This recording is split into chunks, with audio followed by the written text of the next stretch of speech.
If you're looking to promote your brand online, then the first place to look is to PPC campaigns. A PPC campaign is, of course, pay-per-click, and that means you pay each time a user actually clicks on one of your ads. There are several things that make this a fantastic way to generate traffic, which we'll look at later.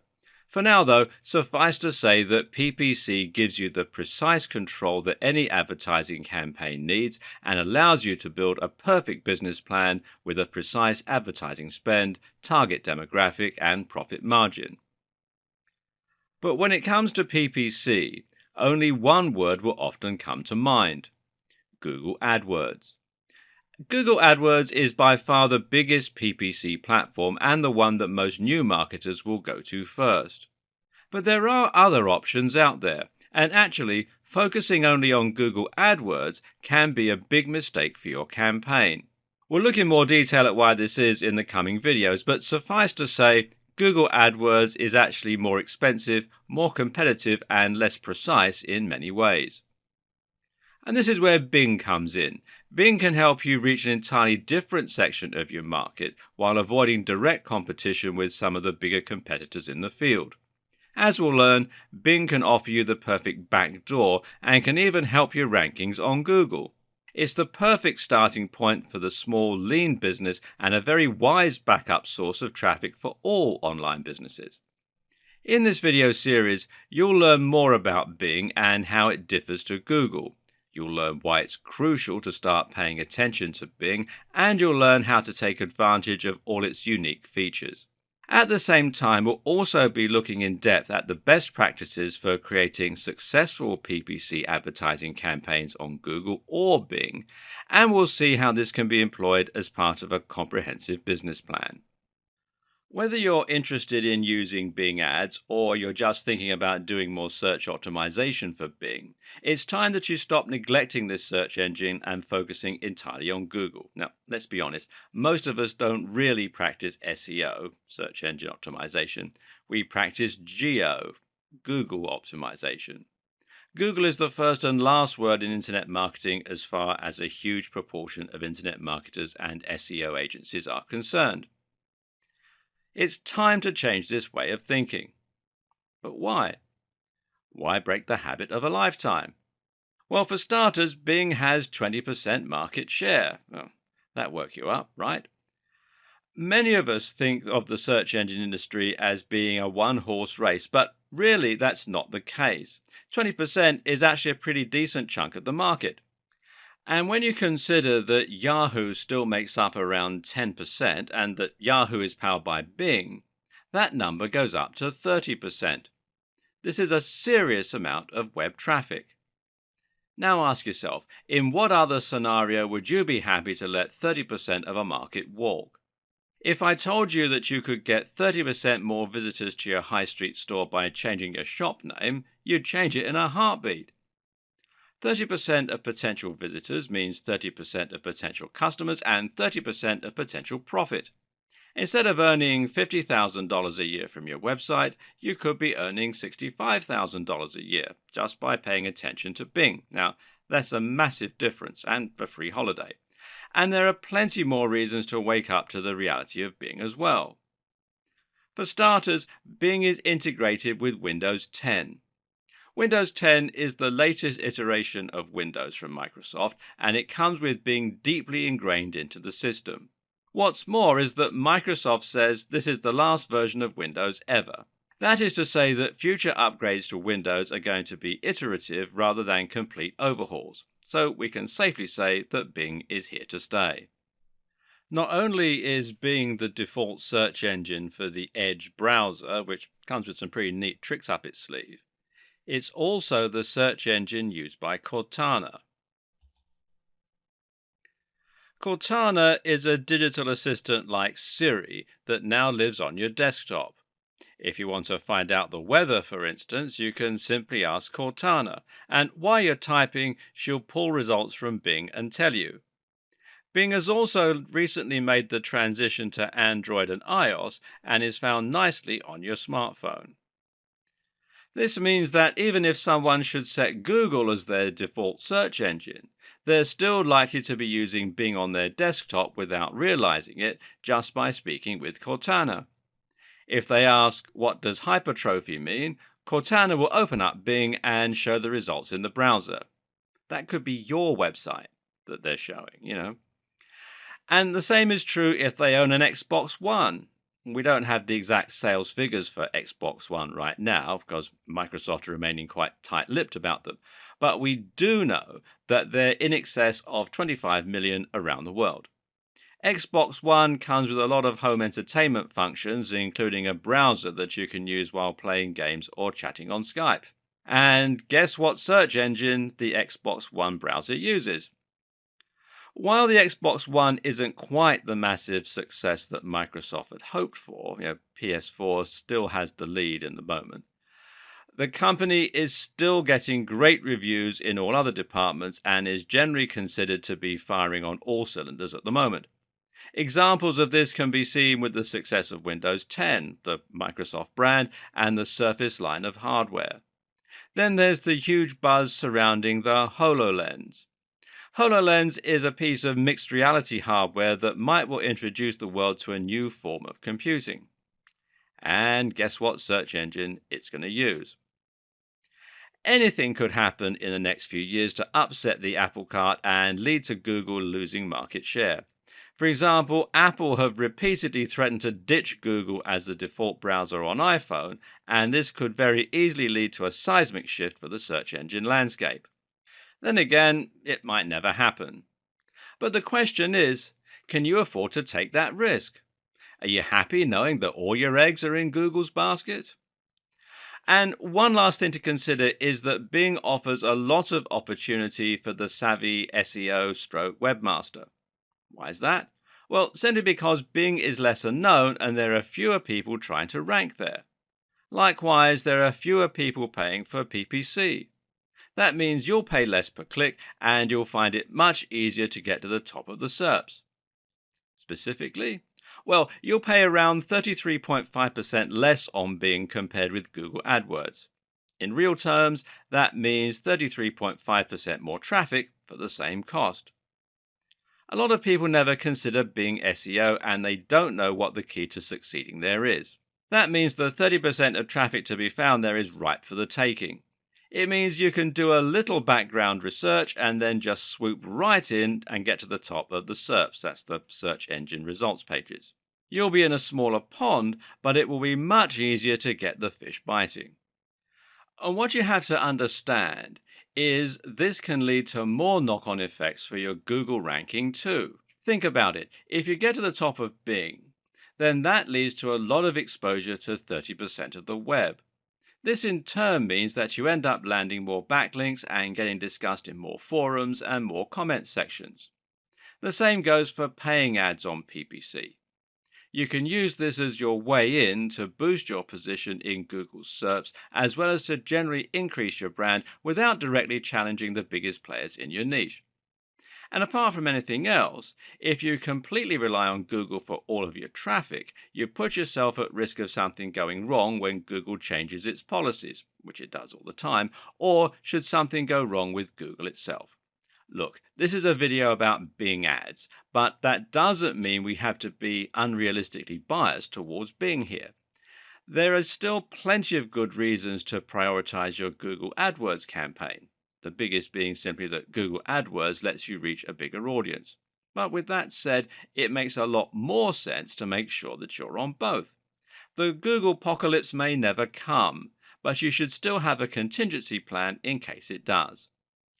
Finally, think about the kind of person who is likely to be deeply ingrained with the Microsoft ecosystem, who is likely to use Microsoft software suites and hardware.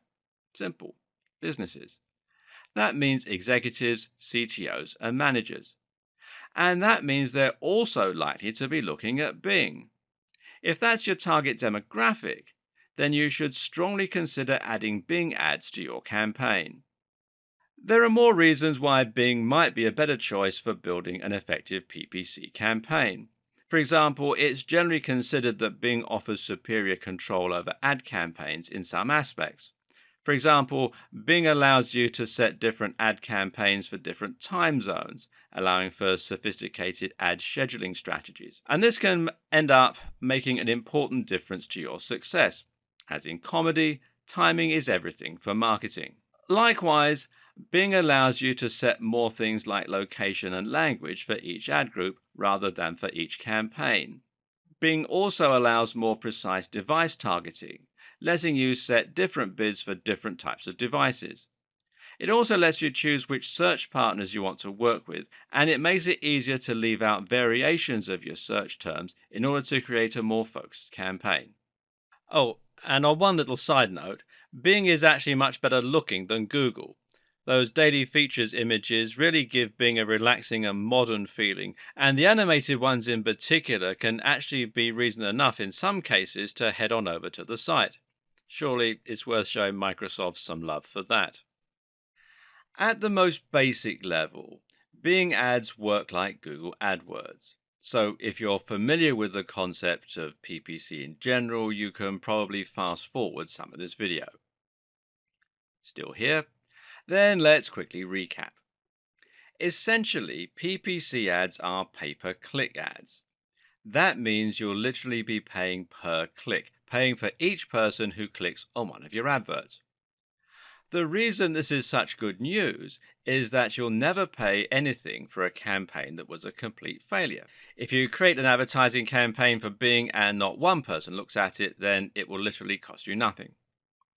It also means you can precisely calculate the cost of each visitor to your site. Now, this is important because you can use that information to calculate how much each customer is worth and thereby start making very accurate projections about your earnings and identifying the best ways to spend your money. So the next logical question is how much you're going to spend on each click.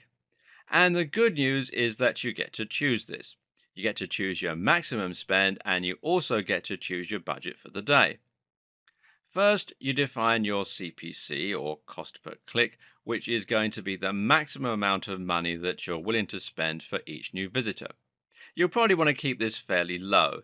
The most that brands will generally tend to spend is up to $2, but even that's unusual. Generally, though, you'll want to set this a bit lower and your average will probably come in at around 10 to 20 cents. The next thing to do is to set your daily budget. Once the accumulated clicks you've received reach this amount, they'll stop and you won't spend any more money. So, in theory, if you set your CPC to 20 cents and you set your daily spend to $20, that should mean you get 100 visits to your site for that amount. But things get a little more complicated, seeing as you don't tend to spend the full amount of your CPC. That's because there's a bidding system that takes place, which means you'll often spend a lot less. Now, the way this works is quite simple. If there are two or more adverts both competing for the same space on Bing, then they will enter into a bidding war. The ad with the highest CPC will be the one that wins and gets shown, but the owner of that ad will only be charged the minimum amount that it needed to win. The easiest way to understand this is to just think of it a bit like eBay. On eBay you can set your maximum bid, but you'll only end up paying $1 more than the next highest bidder. And the same is true with most PPC campaigns, and that's why you'll end up spending 33.5% less on Bing versus Google, because the lower amount of competition means that your CPC won't be as likely to get driven up. And of course, you also need to consider that your ads will be shown to a lot of people who don't click. You don't pay anything for these ads, but that doesn't mean they're worthless to you because you'll still be getting exposure and you'll still be starting to build your brand. The other thing that most PPC ad networks have in common is the ability to target a specific demographic. And this means that you can identify who your buyer persona is and profile your ideal customer from there. Then you can target that person specifically with your adverts. The way you do this with both Bing ads and Google AdWords is by targeting search terms. When you pay for these ads, you're literally putting your adverts on the SERPs relating to a particular search term. You do this by choosing a keyword or key phrase, which is going to be the thing that you want people to search for in order to find your site. So, for example, if you were selling a hat, your key phrase would probably be buy hat online or cheap hats, etc. This is now a targeted ad because it lets you advertise specifically to people who are looking to buy the thing you have. That means they'll fit within your target audience, and actually, this makes them qualified leads. Another way this might work is by going the slightly long term route and focusing on search terms related to interests. You might have a site where you blog about fitness, for example, and sell supplements and training clothing. In this case, your keyword might be how to lose weight or fitness articles. A good keyword is going to be one that is both popular with your specific target audience and that is not overly competitive. We'll look at this in more detail in the subsequent videos. Rounding out the holy trinity of PPC networks is Facebook ads. Facebook ads are similar to Google AdWords or Bing ads in terms of being PPC, but the difference is in where the ads are shown and how they're targeted. As you might have guessed, Facebook ads are shown on Facebook and will appear in the home feed and sidebars while you're browsing. These show ads which are once again tailored to the person using Facebook. But this differs insofar as the ads are targeted based on information the user has given Facebook. Information such as their age, their sex, their marital status, their location, and even their hobbies and interests. This allows you to even more precisely target the right person, but not necessarily at the right time when they're looking for products. When someone is browsing Facebook to catch up with their friends, they're more likely to be just frustrated to see your adverts popping up. With all this in mind, Facebook ads is another useful platform to add to your campaign in conjunction with Bing and Google AdWords. Just make sure you're using the right ads for the right location. As you can see, PPC works a little bit differently from traditional advertising in magazines and on TV. You're no longer paying for a single advert, nor are you paying for exposure. Instead, you're paying directly for clicks, and that means you need to think about things a little differently. The first concept to make sure you understand is that your aim is not necessarily to get as many clicks as possible. Traditional advertising campaigns will often focus on doing anything they can to get attention and to encourage clicks. But seeing as you're going to have to pay for each click, you can actually reduce the amount you're paying in total by reducing the amount of clicks you get. The objective is not to get as many people as possible to your website. Your objective is to get as many customers as possible to your website. In other words, you need to get traffic that's going to convert, and you actually want to dissuade all other people from clicking on your ads wherever possible. If you pay for 100 clicks and 99 of those pay for your product, then you can consider that a highly effective marketing campaign. Conversely, if you pay for 2,000 clicks and only 300 of those people buy, it's actually not been as successful because you will have spent more. What this essentially tells us is that the bottom line is by far the best way to gauge your success. A good PPC campaign is not one that gets seen a lot, nor one that gets clicked a lot. A good PPC campaign is one that earns a lot. This means it's impossible to separate your PPC strategy from your general business model, and it makes it very important to think about your budget, your costs, and your profit margins whenever you set up a campaign. So start by thinking about the profits for whatever it is you're selling from your site. If you're selling lots of products, this might mean working out an average profit you make from those products.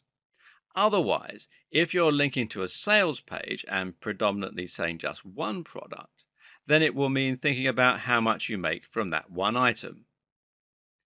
First, that means calculating your COGS, that is, cost of goods sold, and it tells you how much it costs you to make each of your products. Now, let's say that you sell phone cases. This will mean paying for the materials, the manufacturing, the delivery, and the storage. Then you have to subtract these overheads from the amount you charge for each item. What you're left with is your profit margin. The great thing about digital products like ebooks or online courses, which is what a lot of website owners sell, is that you have zero overheads, and that means you'll be making 100% profit on each sale. An ebook that you sell for $30 will give you a $30 profit. That said, ebooks appeal to a smaller audience when compared with physical items, and thereby you can expect to have a smaller conversion rate, which is the next point. So here you need to calculate how many visitors on average buy your products from you. This means looking at your conversion rate. If you have 1,000 visitors a day and one sale, then that means you have a 0.1% conversion rate. If you make 10 sales for every 1,000, then that means you now have a 1% conversion rate. This can tell you how much you're earning in a day. For example, if you have 1,000 visitors a day, a 0.1% conversion rate, and a product that earns you $20, then you will earn $20.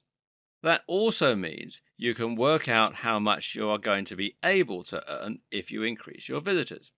If you could double your visitors, then you should make $40 on average. If you can multiply them by 10, then you should make $200 on average. More importantly for your Bing ads, though, this also tells you how much each visitor is worth to you. If 1,000 visitors equals $30, then that means each visitor is worth 3 cents. 3 cents isn't a lot of money, and that's why it's so important that you think about this before you create an advertising campaign. Because if you were to go ahead with these numbers and start paying $1 per click, you'd end up losing a lot of money. Working out your numbers first is what will allow you to ensure you're making a good profit. But what you might find is that you need to tweak some things before you get started. For instance, you can increase the asking price of your product and thereby increase your profits to 5 cents or 10 cents. Better yet, you should focus on improving your conversion rates by improving the quality or desirability of your product and by improving your persuasive writing so that people who land on your site will be overcome with the powerful desire to buy your products. If you can do this, then maybe you'll be able to increase your conversion rate to 5%, thereby increasing the value of each customer by 5 times that amount. Now comes the good part. If you set your CPC to this number, the amount that each visitor is worth to you, then you literally cannot fail. Your clicks will now result in profits, and the more you raise your budget, the more profit you'll make. You're spending less per click than each visitor is worth to you. Except that isn't quite how this is going to work. Because actually, here comes the good part, it's going to work better than that. That's because the people currently on your website are all people who got there through, well, all kinds of different means. These are people who found you on social media, who typed your address in by accident, who found you on Google, or who were recommended by a friend. And that means they're going to be variably targeted. Some of those people will have zero interest in your products. And that's why it's so important you think about targeting the right kind of user in your adverts. And that's also why we're not trying to simply get as many visitors as possible.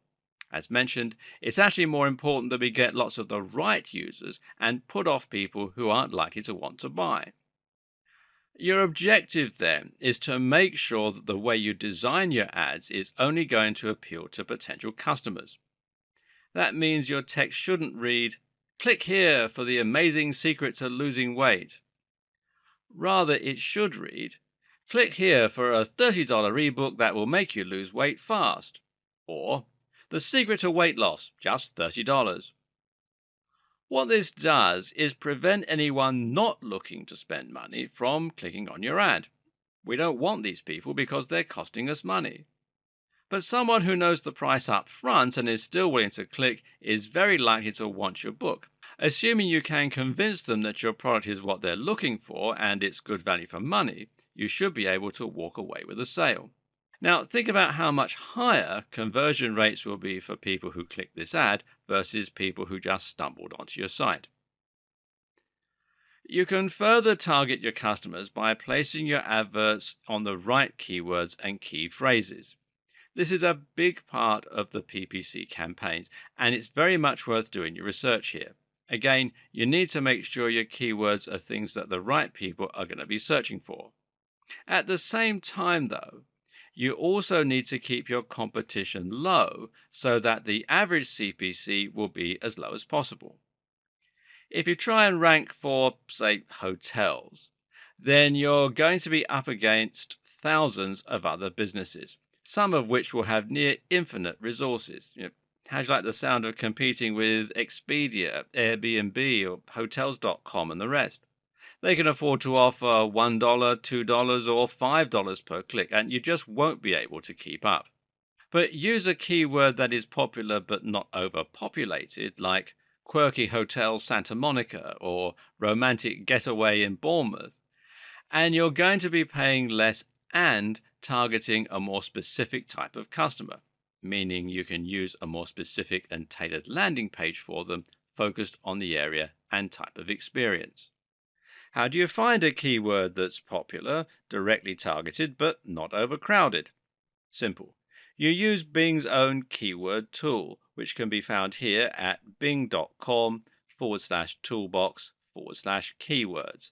And then you just simply sign in with your Bing account or with your Microsoft account. And this tool will let you search different keywords and will then show you the amount of people searching for that term in the date range you specify. You can look at how many times a term has appeared in a search over the last 6 months, for example.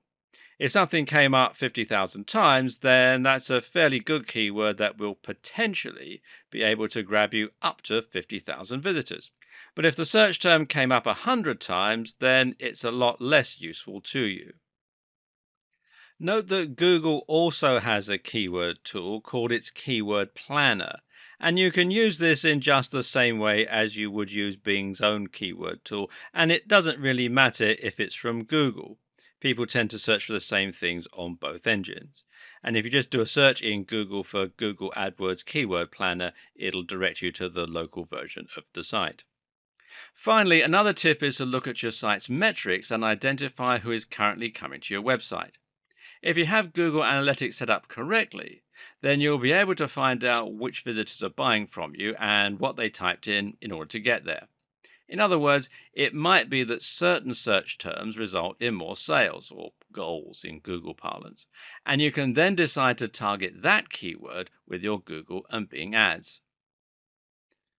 Finally, another mitigating factor is the small matter of CLV.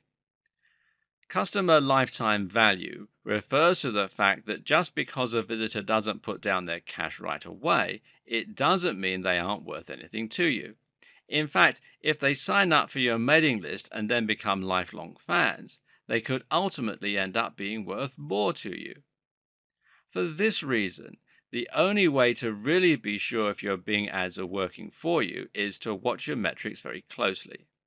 This means looking at how many visitors you're getting, where they're coming from, and how your sales increase as you spend.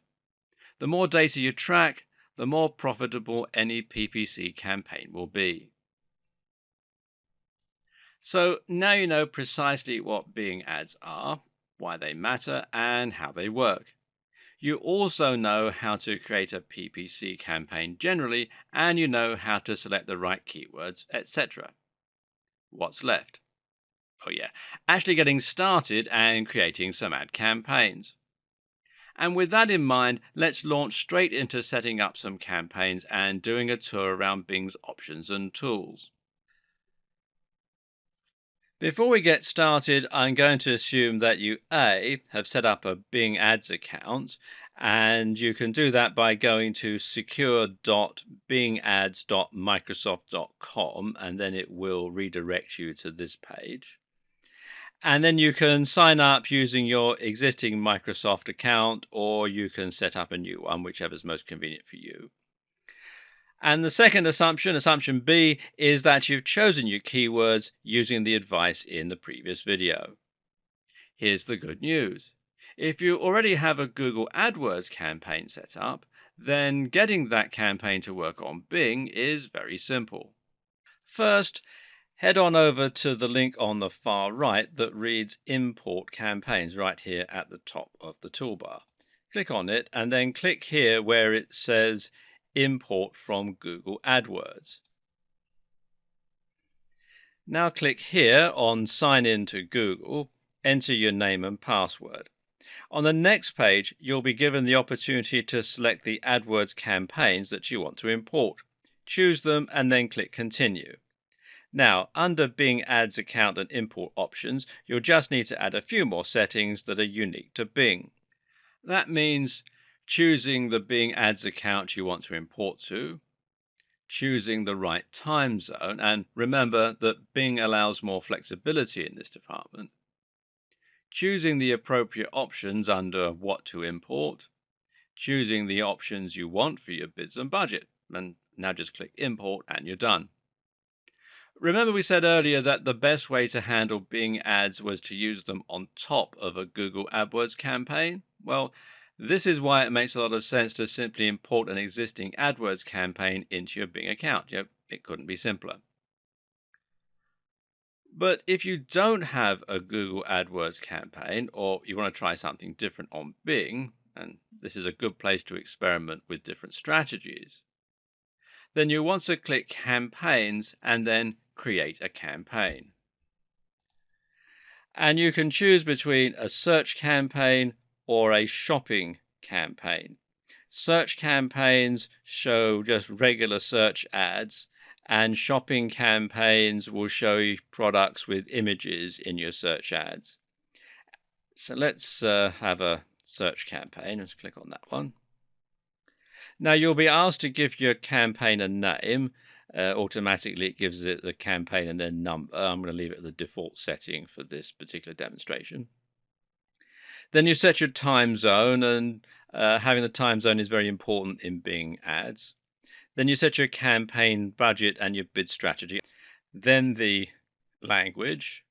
Then the locations that you want to target or exclude, and you can have all available countries or regions.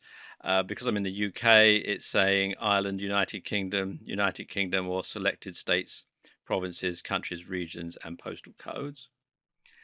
And then the advanced location options. And this is very, very handy indeed.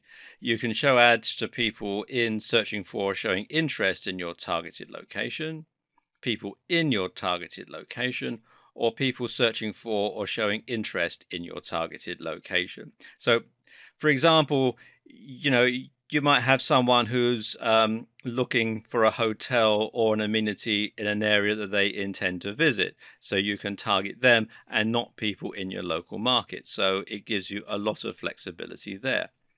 Scroll down a bit more and you come here to create an ad. Now you want to create an ad. And first of all, you decide on your ad type and your ad title. Now, the ad title is the headline. And as you remember, we discussed earlier, the headline is not designed to get the maximum number of clicks, but rather to get the right kind of clicks.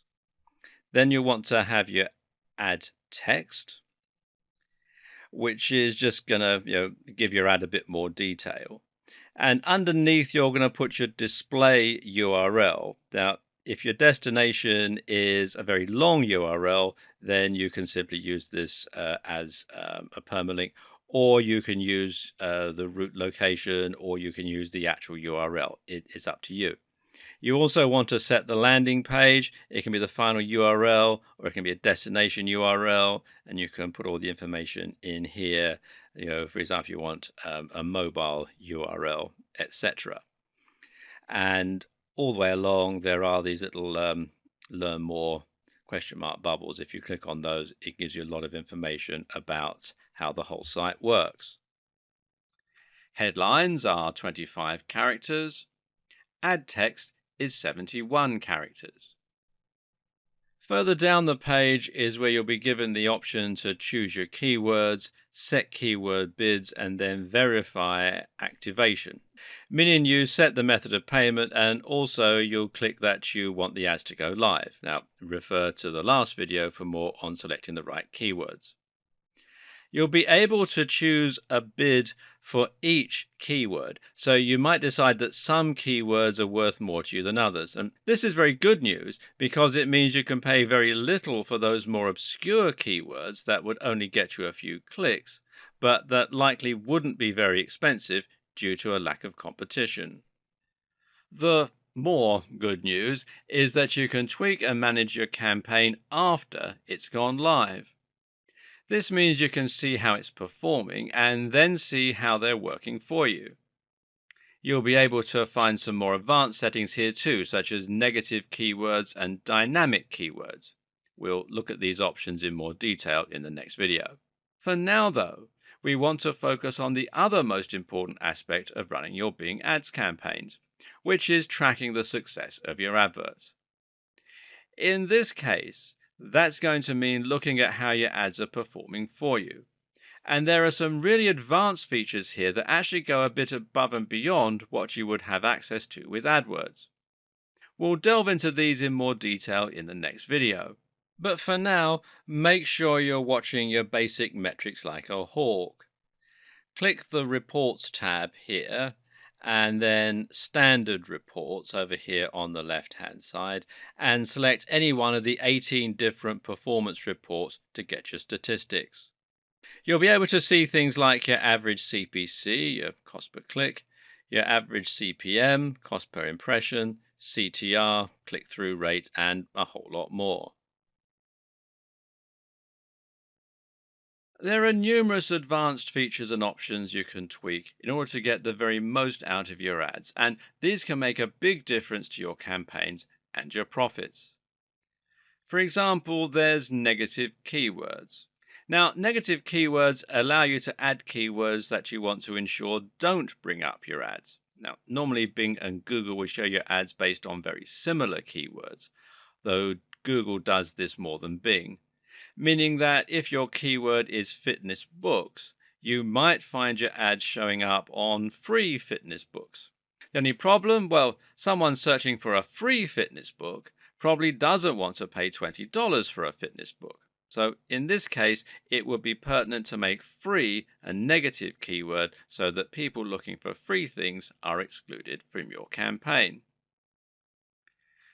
Then there are dynamic keywords, and dynamic keyword insertion allows you to automatically insert your keywords into your ad's title or text. This means that, for example, you could make it so people find whatever product they search for sale, or if they search hats, then you might show them buy hats online.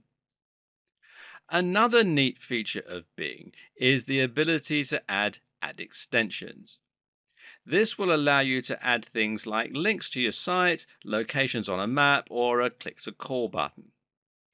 An ad extension means that, for example, you could get your customers to call you right from the Bing search results on their mobile. The site link is used to link people into deeper pages of your site, such as specific item listings in your store, for example. Targeting allows you to specifically target the type of person you want for your ads even more. By clicking Advanced Targeting Options, you'll be given the option to select your viewers by their genders and ages. That's based on their Microsoft accounts. By the device that they're on, perhaps if you're selling an app, you might want to target mobile devices, for example, and by schedule. Schedule is important because it means you can avoid wasting money showing ads at 3 a.m. in your local area. It also means you can get even sneakier and, for example, show ads only later in the evening.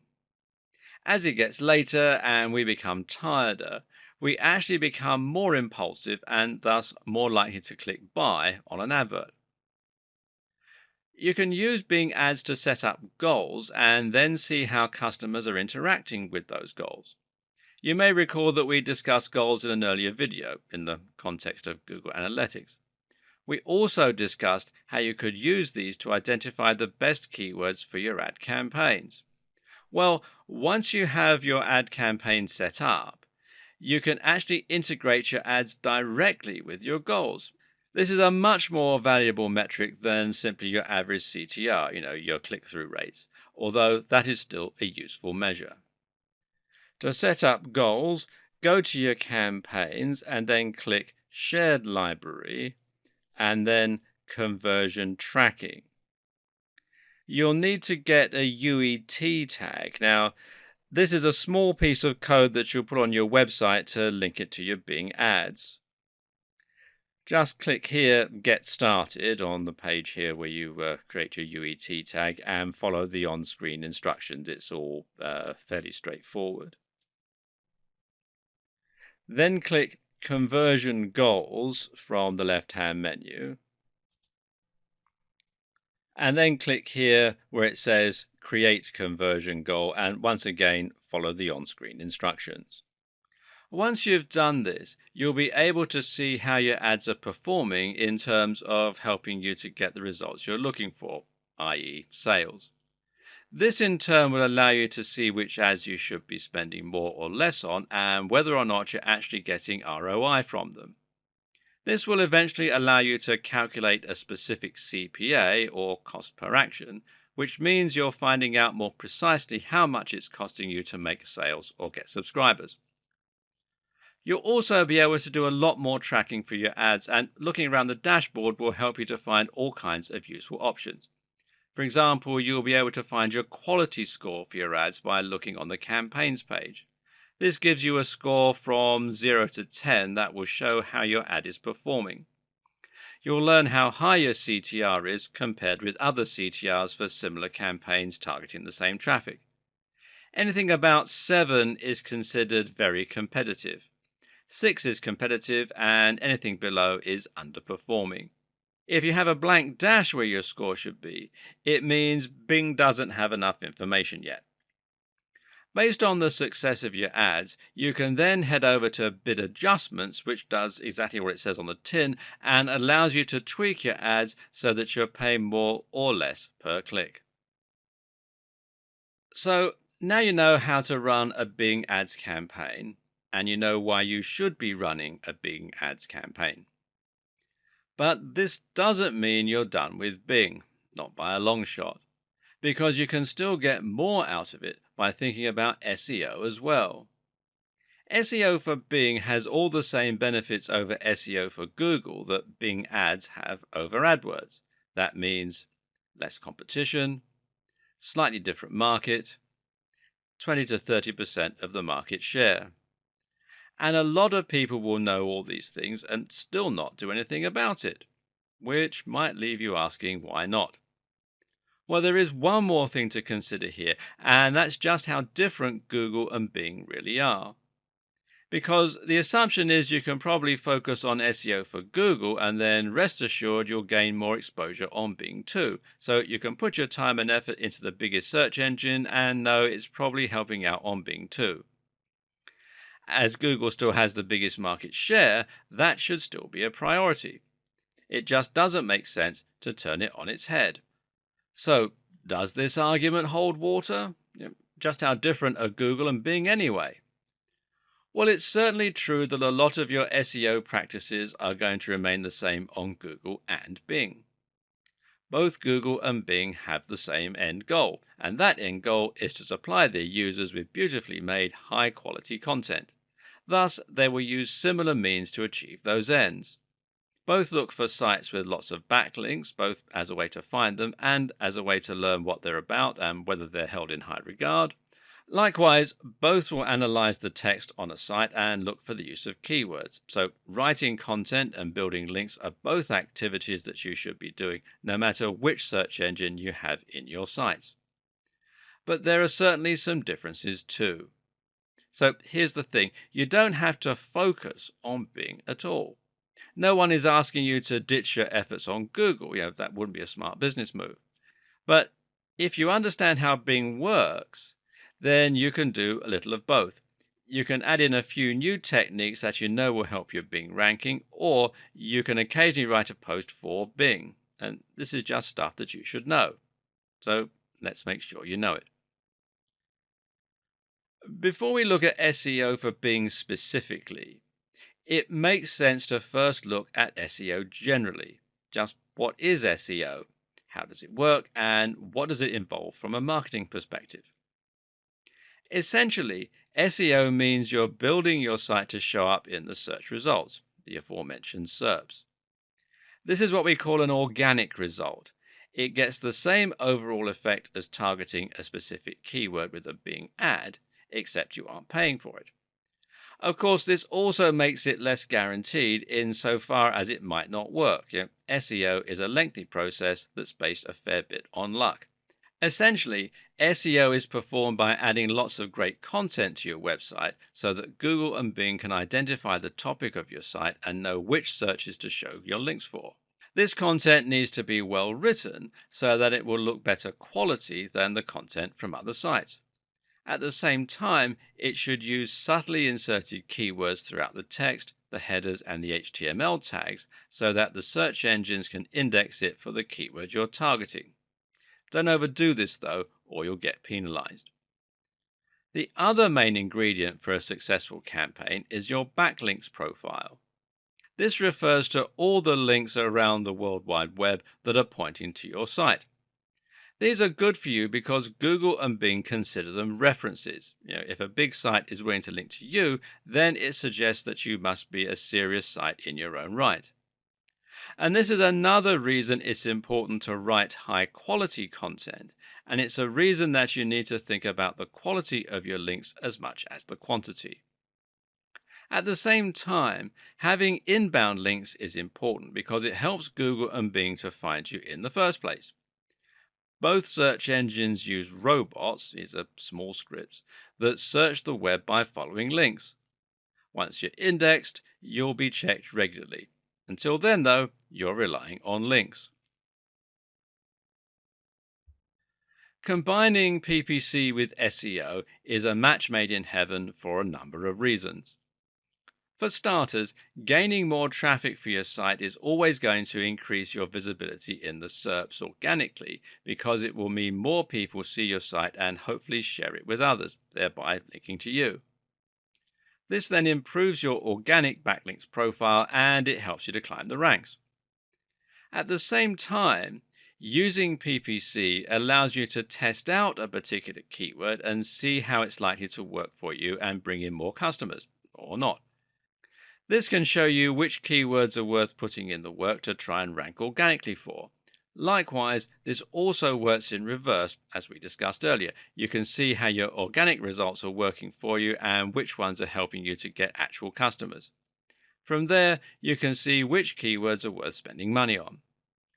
You can also use a combination of both PPC and SEO in order to cover a wider spread of keywords, thereby bringing more people to your site. Internet marketers, meet Bing. Bing, meet internet marketers. Right, with the introductions out of the way, let's get you two acquainted. Point number 1. Bing likes to take things literally. Bing is a bit like that slightly slow friend that you had in school who didn't really understand jokes. Or, to put it another way, as in AI, Bing is probably somewhere on the spectrum. Yes, taking things too literally is one of the most common criticisms leveled at Bing, and that's because it has a tendency to simply look for exact matches in the content. If you search for "I like to eat steak," then Bing will look for websites that have that phrase or something similar in the text. On the other hand, Google just looks for content about steak and about people who like to eat steak. In this way, Google shows a little more understanding and has more ability to read between the lines. Not that this is always a good thing, mind. Sometimes Google's second guessing can actually be a bit irritating and can lead to results that aren't directly related to what you're looking for. If you ask a question, for instance, then Bing will be more likely to bring up a page where someone else has asked the same question, and this can be very useful. But what it means for you is that it's still worth using some keywords. Whereas Google is much more about latent semantic indexing and writing around the subject, perhaps using some long tail keywords. Bing will still reward you for including the very basic keywords that you're trying to rank for. So try and do a little of both.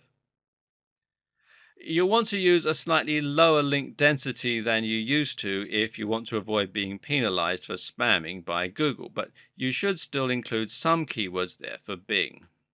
Point number 2, user engagement matters. Something that Google and Bing can agree on is that user engagement matters. Except Bing is even more explicit about this, if anything, and has even coined a phrase to describe the activity they want to avoid: pogo sticking. There will be none of this, thank you very much. Pogo sticking is when a website visitor jumps from one result, clicks back, and then clicks on another. This is what they want to avoid. So if you want Bing to love you, you need to prevent your visitors from wanting to click back. This means you need to grab attention early on, and it means that you need to think about your page speed, your design, etc. Point number 3, so do click-through rates. Another similar factor that Bing also takes seriously is CTR, the click-through rate. In other words, how many people click on your link. So if they keep showing your website in their SERPs but no one ever clicks on it, this suggests your site doesn't look very interesting. All it's doing is cluttering up the page and taking up space that another site could make better use of. This is quite a clever way for Bing to check that the results coming up are relevant, or that they seem relevant in the eyes of visitors.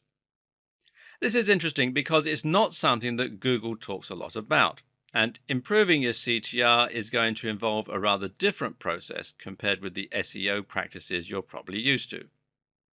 What improves CTR? Well, many things, but of course the title and the meta description are going to be right up there. Think about what will be interesting for someone who is searching for the key phrase that you're trying to rank for. Make sure there is a direct connection here and have all the signals pointing to the same topic. And learn how to write engaging titles and descriptions. Point number 4, social signals are big on Bing. There's some debate still as to the role of social signals on Google even now. We know for a fact that getting +1s on Google Plus will improve your Google ranking, but whether the same is true for Facebook likes is less certain. And if Facebook was central to Google's strategy, then you might ask why BuzzFeed isn't the #1 result for every search. But Bing has gone on record as saying that social signals do matter to them, and this means that you should definitely include social media marketing as part of your marketing strategy. Point number 5, crawl depth. Going back to your site content and keywords for a moment, it's also interesting to consider the difference in crawl depth for Google versus Bing. Reportedly, Bing only crawls around the first 100 kilobytes of a web page, unlike Google, which will read your whole site. This means you should aim to include your keywords more heavily in the first portion of your content compared with the rest. And this actually makes a lot of sense for Google too, but for different reasons. Google actually looks at certain key points within your content as being more important indicators than others. The first paragraph is one section that's given extra importance, as is the last paragraph and other headings. And by increasing the keyword density in your first paragraph, you can send the right signals to Bing without getting too spammy with keywords for Google. Everyone wins. This also introduces some other interesting points too. For instance, a lot of people will rely on sitemaps in order to help search engines index their site. This is one page that links every other page on the domain, and it means that once the map is indexed, Google knows where to find all future content you add. But this won't work for Bing if it's only reading the top segment of the page.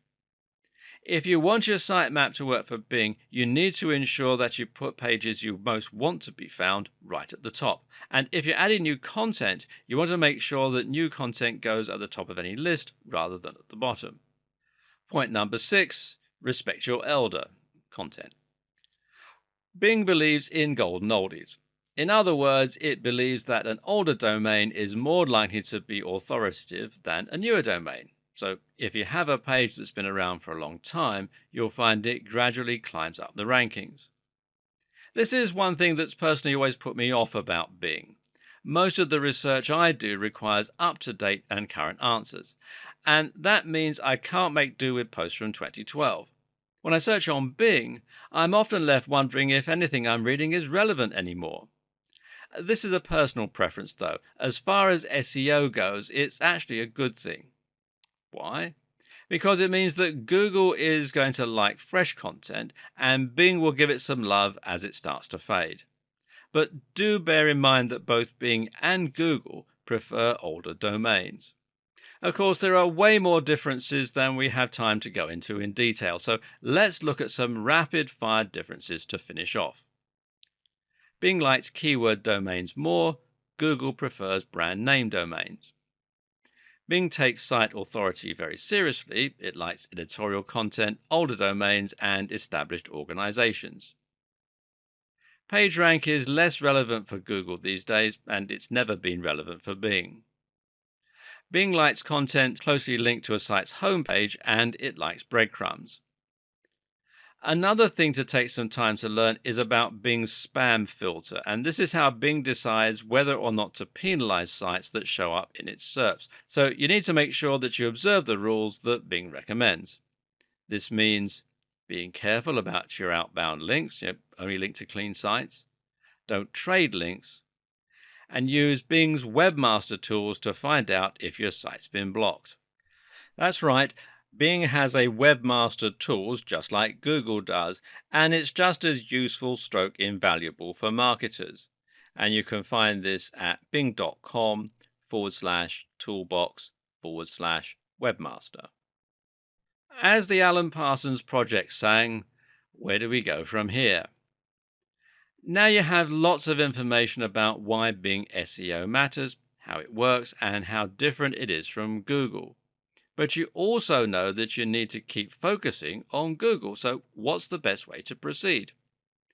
Well, exactly as we said earlier. For the most part, you're not going to do anything that differently, but you may want to consider including a few more keywords in your opening paragraphs. Maybe show a little more love to your legacy content and perhaps reorganize your sitemap. Oh, and definitely think about your titles, your meta descriptions, and how these factors will impact on your CTR. And in doing all that, you'll be throwing Bing the occasional bone that will help you to succeed a little bit more on the second biggest search engine in the world. And this will help you start tapping into that 30% market share a bit more and hopefully improving your number of visitors. And if the Google apocalypse ever does come, at least you'll have a backup site that will still be bringing you fresh visitors and helping you to run your business. And then everyone else will find themselves wishing they paid just a little bit more attention to old number 2. Oh, and one last thing. Why not go and take a look at your current rankings on Bing right now? If you haven't looked before, then it might surprise you just how similar or different the results are. At this point, you should now have a solid idea of what Bing ads are, how they work, and most importantly, how you can get them to work for you. But there is more to creating a successful campaign. You'll find that the more you work at it, the more you learn and the more you can keep honing your strategy to create better and better ROI. And here are some more tips and tools to help you do that. Bing Webmaster Tools is an immensely useful tool for monitoring both your PPC progress and your SEO on Bing. To get started, just head over to bing.com/webmaster and sign in with your Microsoft account. That's the one that you use to log into Windows. And you'll then be redirected to this page. And from here, you can add your site by putting it into this box and clicking Add. On the next page, you'll be prompted to add some details about yourself, your name, your company name, etc. And then you'll be asked to place an XML file on your server to help Bing keep track of your site. And this will allow you to find out how your site is performing in searches. And you can combine this with your PPC metrics to get a more complete picture of your overall progress, your hits, etc., etc. Another useful tool that Bing offers is its SEO Analyzer. This is a tool that you can use to look at the SEO on your page. On-site SEO is also very important, meaning things like use of your keywords and your general coding practices, that sort of thing. It all matters. It's all very important to Bing. And this particular tool will analyze 15 different metrics, such as your H1 tags, your metadata, and more. And you can find it here at bing.com/toolbox/SEO analyzer. Want to bring your ads further up the SERPs? Here are some fresh tips from Bing's own site. First of all, increase your ad relevance. The more directly relevant your keywords are to your landing page, the more likely Bing is to show your ads high up. Bing goes on to suggest that you try to avoid gimmicks on your landing page and to be upfront with an interesting and clear product. This will help your conversion rates too, so it's very much worthwhile. You should also showcase specific content and talk to your customers in their language to create what Bing will see as effective ads. Increase your bid. Of course, the higher you bid, the better your chances will be of ranking high up in the SERPs. And here's one not from the site. Improve your Twitter followers. Bing has a close connection with Twitter, and this has allowed a feature where it can show the number of followers you have on Twitter next to your ads. This is called a social extension, and it's another place where Bing beats AdWords. When all is said and done, the best way to learn how to make the most of Bing is simply to learn on the job. Watch your metrics over time and tweak your approach accordingly. However, all the information in this video series will ensure that you're in the best position to start an effective PPC campaign generally and an effective Bing campaign specifically. The key is to look at the end result and your ROI as opposed to just trying to get the maximum number of clicks possible. At the same time, you need to think about setting up goals and being as precise as you can with your keywords and descriptions. The other big tip: invest in Bing. Bing might not be as big as Google, but that's actually an advantage. You'll pay less and get seen more, meaning that you can bring many more visitors to your site without directly competing with the biggest players in your niche. At the same time, this way, you can give yourself a boost and start to grow your audience even with less of a budget in the bank. Then you can benefit from the surprisingly impressive unique features of Bing, including more advanced targeting, tracking, and more. And if there ever is a Google apocalypse, well, you'll be laughing.